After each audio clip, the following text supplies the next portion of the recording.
What's going on, ladies and gentlemen? Badger here. Critical Drinker. Critical Drinker. Got a bit of a reaction here. I love the Critical Drinker. If you don't know who he is the number one movie reviewer, basically. Any sort of media, movie, TV shows. I think he's done some games too, but basically on YouTube for sure, and even in Hollywood, he's one of the most respected. They talk about him. All the people that have gone to Comic Con, Chris Gore, Gary, they've talked about it. All these people are talking about Critical Drinker. What did the Critical Drinker think of your movie or your TV show? So I wanted to react to this. I think he's talking about Rachel Zegler and Halle Bailey. And if nothing else, just to first, if you aren't watching The Critical Drinker, please watch him. But also, it really highlights the disconnect between the people they hire and the roles that they're supposedly hired for. It speaks for itself. So we'll pause as we go through this. Now, you don't need me to tell you that the PR strategy for most Hollywood studios in recent years has been suboptimal. You don't say. And by that, he means they have consistently gaslit and attacked the fans. Anyone that says anything about, hey, you're telling the story, but it's nothing like the source material, or the actor you got or the actress you got looks nothing like the character from the original material. Oh, and then they call you racist, sexist. You know how they do. I know, right? Who would have thought that doubling and tripling down on unpopular positions and blaming your own customers for not accepting the absolute slop you've dished up for them wouldn't be a winner? But sometimes, I mean, literally to the point of we've had articles, and we're going back to like Ghostbusters and things like that. We've had articles where it was like, straight men, this movie isn't for you. And I shit you not, 2 months later, why didn't straight men go see this movie? It's their fault. when they're confronted with irrefutable proof that they've messed up big time, they have no option but to go into damage control mode and try to put out the fire. Disney have certainly got a lot of PR fires to tackle right now, and one of the biggest has got to be the blazing pile. They're being sued. The state of Florida, remember when Ron DeSantis repealed their special privilege law, they had a parcel of land that they basically ran like a small little country. And now we're discovering that they were bribing the Reedy Creek scandal. They were bribing the members on the board with tickets and season passes and all number of illegal things that they shouldn't have been doing. And the second lawsuit is now the 9,000, probably 10,000 at this point, growing list of women suing them for pay disparity across the board. Fun times for Disney, huh? And this is on top of the billions and lost on Disney Plus and the flop after flop. The Marvels hasn't even made over 200,000 by this point worldwide.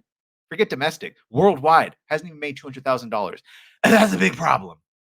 Of money that is Snow White. Why did you say that name? Formerly Snow White and the 7 diverse gender non-conforming magical individuals, and recently changed to Snow White and the awkwardly composited CGI. So this is the one, Mr. Drinker. Will, I'm sorry, you are mistaken. Oh, I know. How dare me? Your numbers that Ryan from RKO Post has also pointed this out. Not replaced with, in addition to. So all those magically diverse, gender fluid thieves, that's a different group than this. And this is supposed to be the dwarfs and Snow White and the 7 dwarfs. They identify as just, I don't know what they identify. I don't want to presume. Let's keep going. Dwarves that look more visual. But the point is, they were not replaced after bad reactions. It was always going to have these two groups, these horrible CGI monster dwarfs and the other diverse group of thieves or BLM activists, whatever they are. Jarring than putting Mr. Blobby into the next Saw movie. I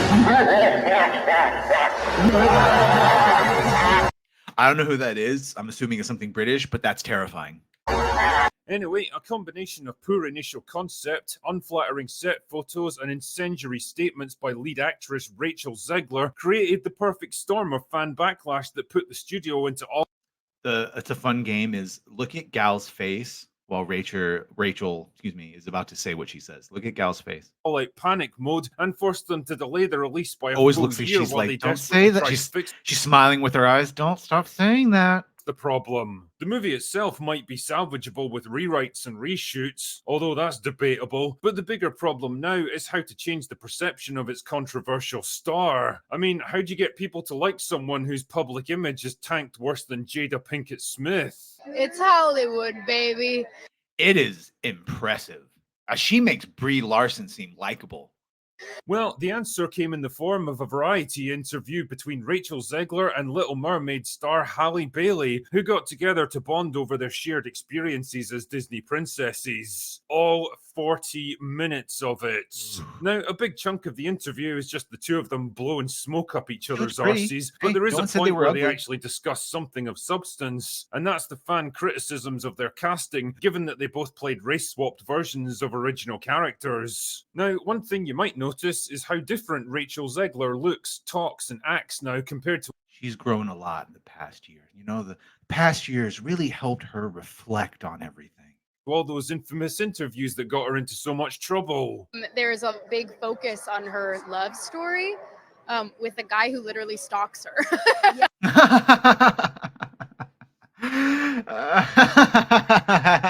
He didn't stalk her. Weird. But that, by the way, that weird, that shit lives rent free in my head and probably will for a long, long time. Anytime someone says weird now, weird. I just mean that it's no longer 1937, and we have all of it. It's no longer 1937, and we don't like the nuclear family or heteronormative behavior whatsoever. You know, how dare he try to find and talk to a pretty girl that he liked? Your scenes could get cut. Who knows? It's Yeah. We don't need these men anyway. What the fuck? Hollywood, baby. But The brash, abrasive, outspoken Zegler is gone now, and in her place is a quiet, thoughtful, humble young woman who has nothing but praise and reverence for the story of Snow White. the cartoon was made 85 years ago, and therefore it's extremely dated when it comes to the ideas of women being in roles of power. Several See Gal's face. She was like, "What are you saying?"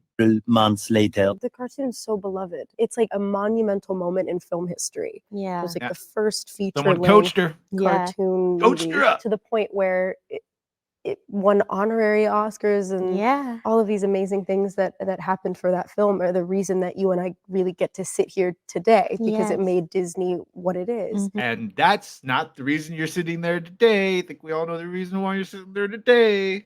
Wow, that's quite the turnaround, eh? Whatever could have brought about such a change in attitudes? Don't worry, we'll talk about that later. Believe that. But the Believe really that. interesting part for now is what happens when they discuss the backlash they both experienced in their roles, because this, dear viewer, is the real purpose of the entire 40-minute interview. Deflection. The way you are just so graceful and respond and it's just the most beautiful thing to Thank see. you. Because it's hard at being women under Way the you spotlight. ignore all the People are so valid critical. criticisms of your See, horrible, there's some shitty very smart comments. psychology at work here, and it's not until you step back for a minute and think about the two different actresses that you realize how this interview is trying to manipulate you. Because in a nutshell, these two people are not alike at all. First up, let's consider Halle False equivalencies. Bailey and the journey she's been on so far. She definitely took some heat for her role in The Little Mermaid, mostly because she was playing a race swap version of a historically white character. From a Danish fairy tale. Remember, representation is only important when it's for anyone that's not white. Now, you can debate the merits of that argument as much as you like, but the point here is that what most people had a problem with was Bailey's casting, not Bailey as a person. Why? Because she gave them no reason to. She generally came across as pretty charming and likable in Yeah, much like almost all of these, going back to Jar Jar, Ahmad Best, no one said anything horrible about Ahmad Best, just like no one said anything about Kelly Marie Tran. Rose was horrible. Jar Jar was used horribly. No one said anything about the actors or the actresses, except for the Brie Larsons and now the Rachel Zeglers that went out of their way to say just horrible shit. interviews and press junkets. Just another actress doing her job and excited to be taking on such a big role. She didn't feel the need to bite back at her detractors. She didn't criticize the original movie for its lack of diversity, and she didn't disrespect her own co-stars or act like she was entitled to even more than she already had. This was a Aman Vellani. Aman Vellani, the one that plays Miss Marvel, that was the other one that had perfect responses. very smart Didn't attack the fans, didn't blame them, said, you know, proud of what we did the best we could, blah, blah, blah. That's it. move on her part because she largely avoided the controversy swirling around the movie, and today most people seem to have a pretty sympathetic attitude towards her. Rachel Zegler, on the other hand, started out in much the same way, but ultimately followed a very different path. Her casting as Snow White definitely inspired the same complaints about disrespecting the source material, but crucially, those complaints were still directed at the film and the studio making it, not the actress playing the character. And if she'd just kept her mouth shut and weathered the storm, eventually it would have died down and nobody would have cared too much. But the point where it really went thermonuclear was when Zegler's comments at press events. Yeah, because I want to point out to everyone like that was calling her Snow Brown and why is it Latina? Look, her last name is Zegler. All right, that ain't Latin. She's like half either herself. She's half Danish or she's half Swedish. She's half white basically though. So she's one of those where like if she gets a tan, she probably looks very dark, and if she stays out of the sun for a while, she probably looks more like. So she could have been. The point is, she could have been Snow White, no problem. They could have played all that down as long as they were faithful to the source material. And she was, but the point is, then she opened her mouth and she was what you see. Weird. Events and interviews resurfaced, and people began to get a sense of who she was and how she felt about her role. It's extremely dated. Yeah. Weird. She's not going to be saved by the prince, and Rent she's not going to be free. dreaming about true love. Now, I don't want to make assumptions and attribute motive here, because none of us are mind readers, and only she truly knows her position on all of this. Maybe all the fame and attention went to her head and she got a little too caught up in the moment, or maybe she misread the room and said what she thought people wanted to hear, only to realize later how wrong she was. Shit. I think right now that Variety interview is her saying what she thinks people want to hear, but she still thinks what she originally said, that it's dated, that he was stalking her, that who needs him, that she can be her own strong whammon, completely ignoring the original. Again, now I don't press X to doubt. Shit, man. Maybe she'd been given a load of talking points by Disney themselves and was just obediently saying what she'd been told to say. Because if she really did have a change of heart, she would have then immediately commented on, I've watched it again, I've rethought about it. Maybe I was just looking at it from the wrong angle and I had to look at it through the right, frame of lens of when it was actually made. Say. All of these things are possibilities for sure, but given that her comments were taken from multiple interviews at different times and places, but all seem to follow the same common thread and tone, it doesn't seem unreasonable to conclude that this is her genuine personality and her real opinions. And for most people, it's fair to say she didn't exactly endear. Gary from Nerdrotic has said it a billion times. You cannot keep the mask up forever. You can try to put out a personality and have like a fake controlled, but eventually, if you were on screen or you were on mic enough times, you could tell. You could tell. If that, look, listen to all, I've got like 20 something videos at this point. I know, massive. But the point is, even after 20 videos, you can sort of get a idea of what my personality is, And if I suddenly came out was like, this is great. I don't know. She's right. It is dated. You'd be like, he is full of shit. He's a grifter. That's what a grifter is, by the way. Knowingly doing something you don't agree with just because you think it'll make you money or because it does make you money. Herself. She came across as brash, arrogant, entitled, and disrespectful. She seemed to have nothing good to say about the original movie. She openly mocked the fairy tale that it was based on, and even laughed at the prospect that one of her co-stars might get removed from the film altogether. All of Andrew's scenes could get cut. Who knows? It's Hollywood, baby. Bro, right? Fuck you, Andrew, huh? Now, I'm not a Hollywood actor or a celebrity, but even I can tell you this is not how you conduct yourself in public, especially not when you're a relatively unknown actor headlining a film that people are already wary of. But Drinker, unknown actress, you say?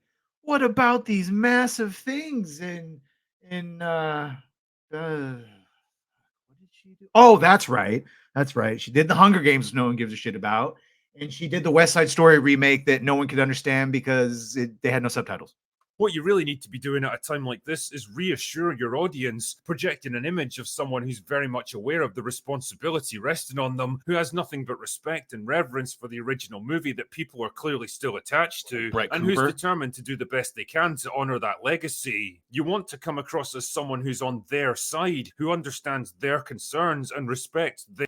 Daily Wire is doing their own Snow White, if you didn't know. And Brett Cooper from Inside the Comment Section YouTube channel, check her out. She said basically exactly what you want to say. It's a childhood classic. She loves it. And she can't wait to bring it to a current generation of people.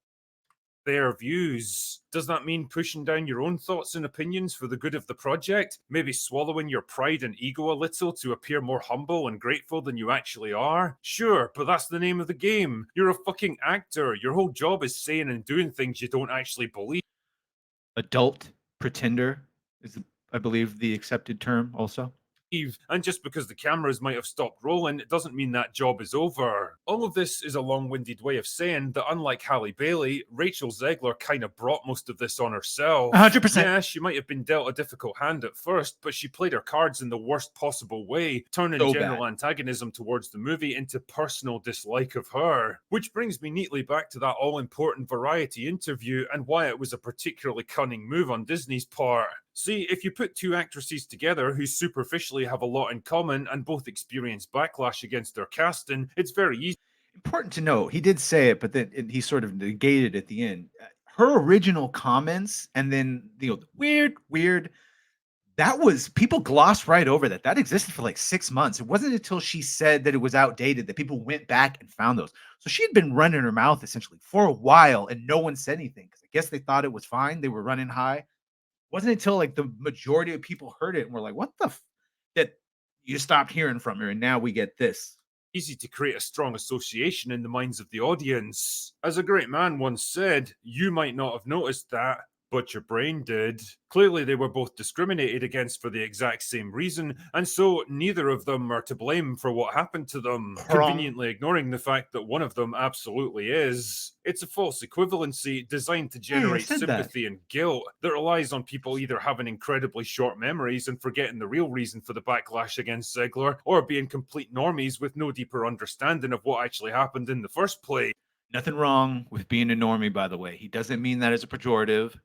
Normies are, for the most part, just people that are getting by. They get a couple hours to relax between work and sleep and kids and all the fun things of reality. Don't pay attention to it too much. They don't really notice the message being spread into every single thing until it's in every single thing. Bailey is there for one reason and one reason only: to run interference for Rachel Zegler, taking some of the heat off her and diffusing it in the same way she diffused the backlash against her casting as Ariel, by being charming and likable. Meanwhile, Zegler's been carefully coached to say exactly the correct things in exactly the correct tone of voice, to come across as thoughtful, mature, and agreeable, rather than brash, overconfident, and opinionated. It's all very slick, all very carefully managed and considered. By the way, nothing wrong with being opinionated, just how you deliver it. To generate maximum impact. But the question is, does it actually work? Well, personally, I'm a big believer in second chances and redemption. I think there always has to be a road back for people that have made mistakes in the past, otherwise you give them no incentive to change their ways. For example, Brie Larson's managed to put a lot of her past controversy. I feel bad for Brie at this point. She hasn't really said anything. And that last, when that guy asked, "Are you still going to be Captain Marvel?" I don't know. Does anyone still want me to be? Like, I don't think she was talking about us. I think she was talking about like the people at Marvel, and the fact that she didn't even get her own sequel, had to spread it out between two other protagonists of from TV shows that no one watched, and the movie hasn't even made 200,000. Yeah, I don't think we're going to see her again. Unfortunately, however you want to look at that, and I do sort of feel bad for her. Behind her by steering clear of political posturing and divisive public statements. Come on the channel, Brie. We'll talk. And just getting on with the work of being an actor. Yeah, it didn't help much for her latest movie, but let's be honest, I don't think she was the reason the Marvels failed. It's kind of hard to stay mad at anyone that's genuinely sorry for what they did and wants to make amends. But that's the key word here. By the way, what happened with the Marvels? It's everything they wanted. All female protagonists, female villain, female director, I'm going to assume female writer. What happened? Why didn't women go see that film? They went to go see Barbie. Huh. I wonder what the reason was. Genuine. It has to seem like it's actually real, and in this case, it doesn't. None of it comes across as a genuine attempt to make amends and set the record straight. It's more like a carefully calculated deception, deflecting responsibility for past mistakes onto other people, and quietly changing course without acknowledging that you were on the wrong one to begin with. It's a very... Oh, they can't do it. They can't admit, on every single level, they can't admit that they were wrong. They can't admit they messed up with the sequel trilogy, that they should have never disrespected their legacy characters, which they could also be saying about Marvel. Oh, we probably shouldn't have introduced Mr. Fantastic and Black Bolt and then immediately had them deleted. Very slick piece of spin doctoring from a studio that knows they've done wrong, but can't bring themselves to admit to it. And well, I don't think it's going to change too many people's minds about the film or the actress. Oh, and just before I go, here's a little reminder that the new Critical Drinker merch That's store great. is Looks well like and Last truly up Action and Hero. running He's got the and Critical fulfilling Doggo. orders as we speak. So if you're in the market for a Christmas gift that'll change your life Everyone, forever, please. then the link is Not in that the he needs the description. plug, but I respect this man so much. Please, Anyway, please that's all I've subscribe got to for him. today. Will Jordan, if you want to buy his books, he's got a couple of them. Dark Harvest, one of his newer ones. He's got the Drake series. I'm not doxing him. He goes publicly with his name. He's on. You can get him on Amazon. He knows what he's talking about. Please watch all his stuff. You're going to hear me reference him a lot, along with the Maulers and Gary, as all the fun people in the Fellowship and the 199. If you don't know about them, look them up. Look them up. All right, everyone. See you on the next one. Go watch. Go to Critical Drinkers channel.